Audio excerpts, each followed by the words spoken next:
Exploradores, aventureiros e fãs de coisas coloridas, bonitas, que saltam aos olhos, eu sou Matheus Chamati, estou começando mais um episódio do D12Cast. Hoje eu vou falar um pouco, fazer um review das Ruínas dos Arcontes, um material incrível com o apoio do Catarse lá do Alex Damasceno, o Grinaldo Monster, com a Caramelo Jogos. Eu recebi o material e alguns extras que eu aproveitei e adquiri como addon nessa campanha. Mas junto do review específico desse material, eu vou falar de alguns outros que ele produziu, porque quando eu apoiei o financiamento, eu aproveitei e peguei alguns addons de outros materiais dele que eu já acompanhava, mas ainda não tinha adquirido. Então chegou para mim uma caixa bem bonita, uma caixa rosa, bonitona, com vários materiais dentro, então eu vou falar um pouquinho de cada um deles. Vou começar então, vocês estão vendo que o título do material está em inglês, isso porque o autor, o Alex Damasceno, ele costuma lançar seus materiais em inglês no mercado gringo, depois ele lança também no Brasil. E no Catarse está as Ruínas dos Arcontes mesmo, mas ele manteve o título então da obra. É tipo Star Wars, assim, não pode ser mais Guerra nas Estrelas, tem que ser Star Wars. Esse material então é um micro cenário, ele tem 40 páginas, mas apresenta uma proposta bem legal. Além das montanhas, existiu uma civilização há muito tempo perdida, não se sabe por que exatamente essa civilização ruiu. Os arcanistas, os estudiosos desse mundo, eles investigam isso, eles estudam, mas não há uma certeza. Mas o que importa é que ainda existem ruínas dessa civilização, e nessas ruínas existem veios de cristais que muitas pessoas querem coletar, querem extrair. Só que extrair esses cristais, obviamente, é uma tarefa muito difícil, por isso os aventureiros que vão lá tentam enfrentar e superar esse desafio, embora muitos já tenham falhado nessa missão.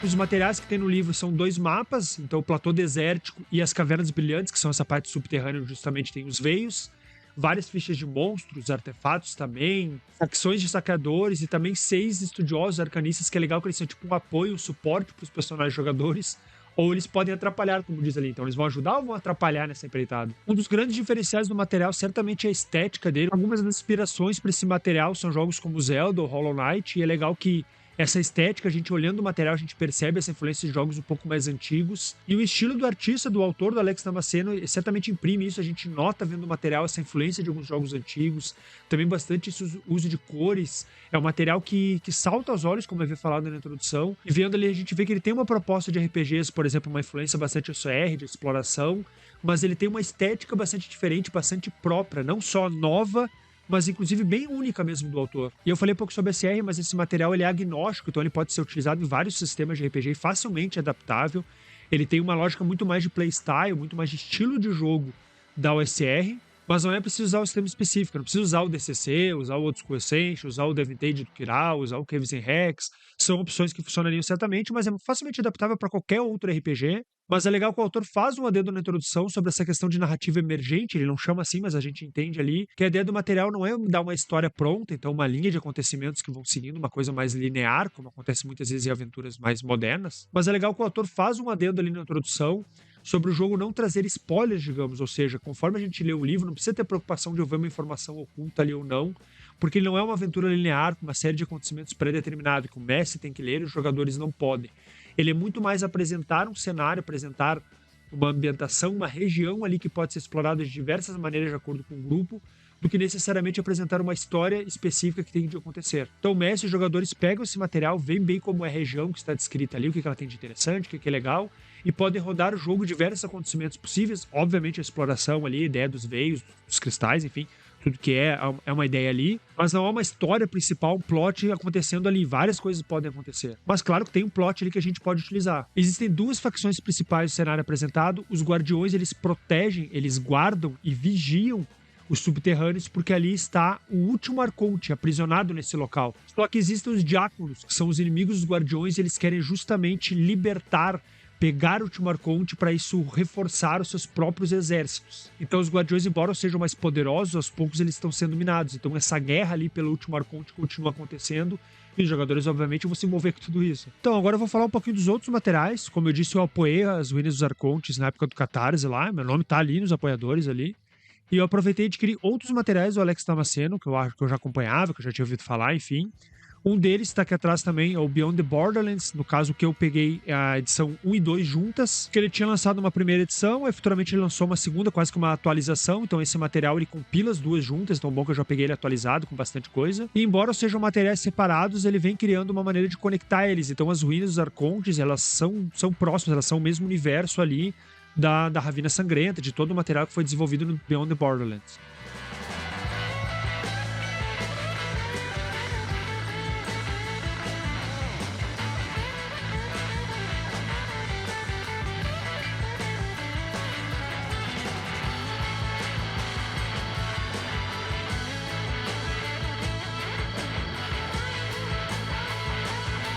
Beyond the Borderlands é um material mais antigo e ele é o quê? Uma releitura de uma aventura antiga de D&D do Gary Gygax, lá de 78, mega famosa, que é o Keep on the Borderlands, tal qual a aventura original. Então tem a fortaleza principal, tem a parte a ser explorada, mas tem a região também ao redor sendo desenvolvida, o que é costume nessas aventuras mais antigas. Inclusive no outro episódio sobre o concurso RPG, eu falei do desafio Gygax 23, que a Caramelo Jogos lançou, e esse desafio foi estruturado nas dicas do Gary Gygax de como criar um módulo ou aventura, que é desenvolver uma masmorra, mas também desenvolver a região próxima para o grupo de jogadores chegar ou depois da masmorra ir ali. Então essa ideia de apresentar uma região inteira, que tem uma masmorra principal, mas é uma região que pode ser trabalhada ao longo do jogo. No caso, então, do Beyond the Borders, como eu falei, então toda a região ali é desenvolvida, também tem os hacks com a arte do Alex, como eu já falei, que é bem legal também. Ele faz algumas atualizações e cuidados, afinal a gente pensar, essa aventura antiga tem algumas problemáticas, ele traz algumas atualizações. Eu vou deixar o link para vocês numa conversa que ele teve no Café com Dungeon, quando lançou, acho que ainda a primeira edição do material, conversou com o Rafael Bob lá, então ele falou sobre essas escolhas que ele fez.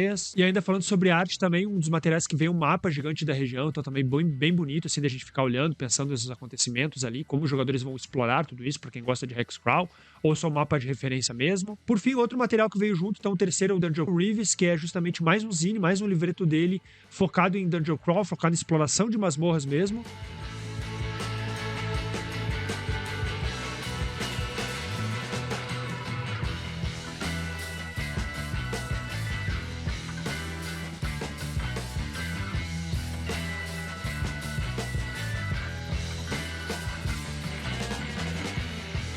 Esse material, então, tem algumas regras, algumas expansões interessantes. Ele foca mais ali, como eu disse, nesses jogos variação de OSR, com os mesmos atributos que a gente conhece do D&D e tudo mais. Mas, novamente, é agnóstico, dá para utilizar facilmente em outro sistema. Tem umas tabelas aleatórias de monstro, tem uma questão também sobre o dado de uso, que é uma mecânica que eu gosto bastante. Falei no outro episódio sobre regras, que é uma mecânica que vem lá do The Black Hack, por exemplo, combina bastante com o Dungeon Crawl, o pessoal andando ali, como é que vai ser o consumo da tocha, quanto tempo ela vai durar, então dá uma ideia de gestão de recurso legal. Tem tabelas de item, tem tabelas de tesouro, enfim, são vários procedimentos que a gente pode agregar aos jogos para quem gosta dessa parte mais de masmorras. E além disso, eu vi umas coisas diferentes que eu acho bem legal, me chamou a atenção, que são alguns modos de jogo, então para quem gosta do modo Mega Dungeon, mais detalhado, mais expansivo, para quem gosta do modo controlado, tem também a opção do modo solo. E além disso, me chamou mais ainda a atenção, achei muito legal, é o sistema de card crawling, então utilizar cartas de baralho para ir criando a masmorra, para utilizar uma masmorra, então uma mecânica diferente, eu não conhecia, pelo menos achei bem legal, bem divertido. Então, esses são os materiais do Alex Damasceno, Gnarled Monster, com a Caramelo Jogos. Recebi que tá fazendo um review, gostei bastante deles, gosto bastante dessa ideia de micro cenário, ou zine, ou livreto, de ser algo mais enxuto, mais direto ao ponto, mas ao mesmo tempo a gente consegue nessas poucas páginas ali, 40, 20, enfim, desenvolver bastante a ideia, desenvolver bastante ela, trazendo tabelas, trazendo ganchos, trazendo possibilidades ali. E certamente um dos grandes diferenciais desse material é a estética, como eu falei, toda a identidade visual que o Alex produz e traz essa coisa um pouco nostálgica, uma referência a games antigos, o trabalho de cores bem vivo, bem presente nas capas, nos mapas também. Então certamente ele tem uma identidade bem própria que contribui muito pra gente querer olhar esse material, ter ele em mãos, entrar no clima também do jogo.